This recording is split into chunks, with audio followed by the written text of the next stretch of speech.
Today I will be showing you guys the different types of shadow and light. These are shadows naturally caused by the shape of an object. As we can see here, the shape of the curtain and the positioning of the light causes gradient shadows from dark to light. As understanding where your shadow should be in accordance to your light can be tricky to figure out, I would definitely recommend reference photos to get a better understanding of how it works. These are sharp shadows caused by an object blocking the light. As you can see here, the cast shadow is the relative shape of the object. Depending on where your object is in respective to your light source, it will lengthen or shorten your shadow.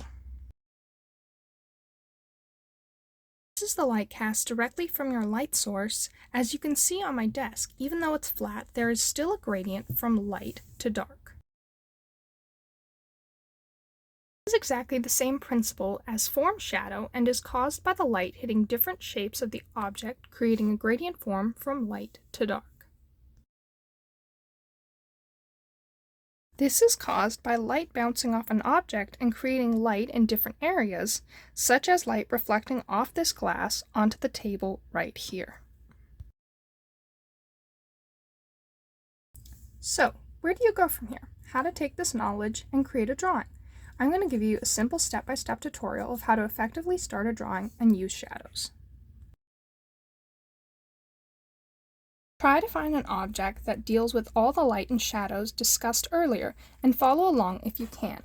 For me, I've selected this bowl of fruit.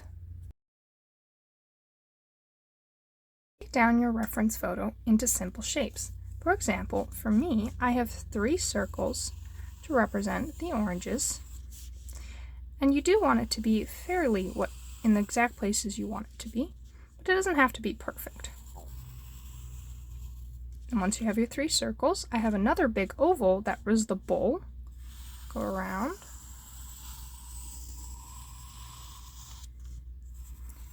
And then under the bowl, we have this U for the bottom of the bowl.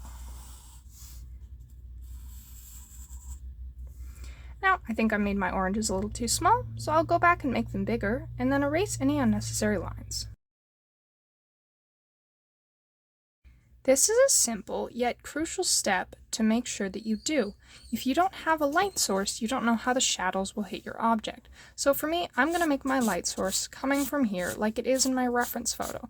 That way I know that the lighter parts are going to be here, darker parts definitely down in the center here and here, cast shadow here, and then a little darker on the sides. In order to do this, you'll start gently shading from one side to the other using your reference photo.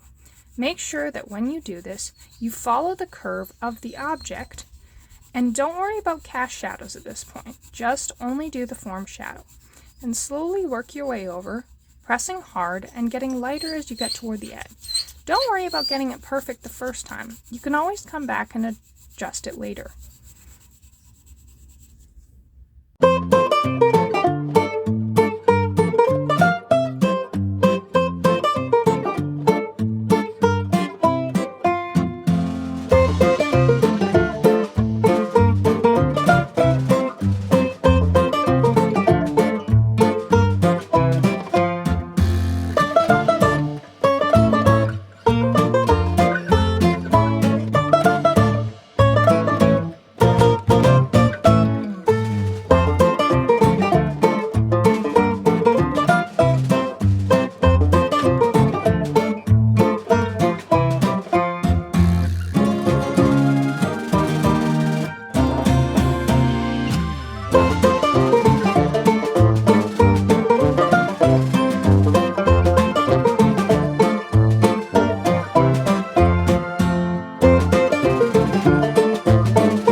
As you can see now, I have a very rough basis of what the shadows should look like.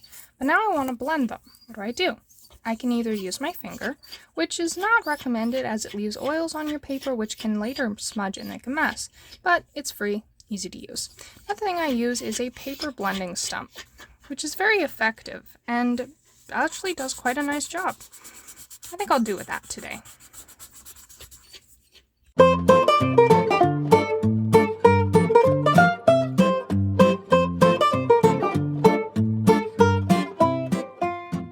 Now that I've finished blending, if I want to go darker, I simply grab a darker graphite pencil, which is no problem at all, and we can simply enhance the shadows.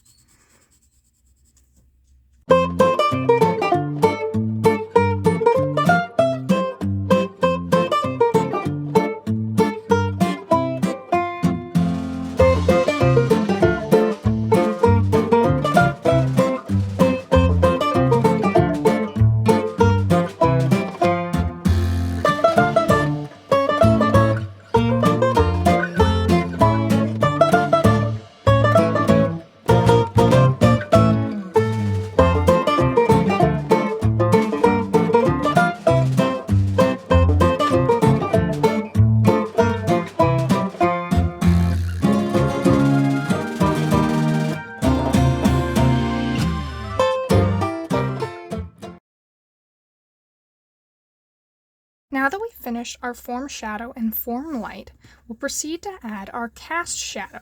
As you can see here, this orange is in the way of the light compared to this orange, so it's going to create a shadow coming across like this. Now we want the shadow to be even so that it doesn't hide the form shadow underneath.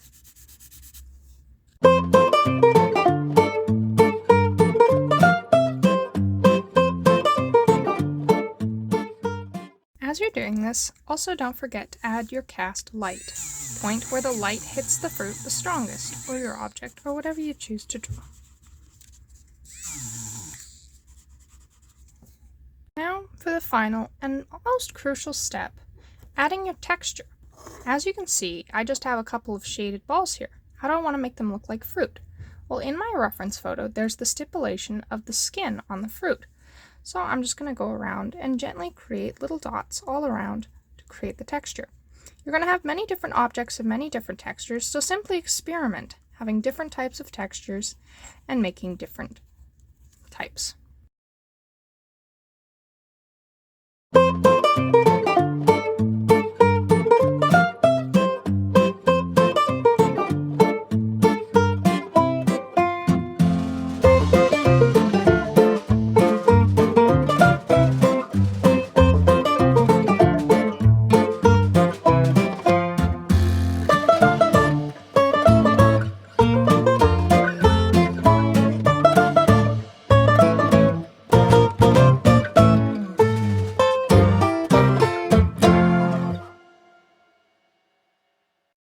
Now that you've learned the basics, continue to darken and lighten certain areas until you have it to just how you like it.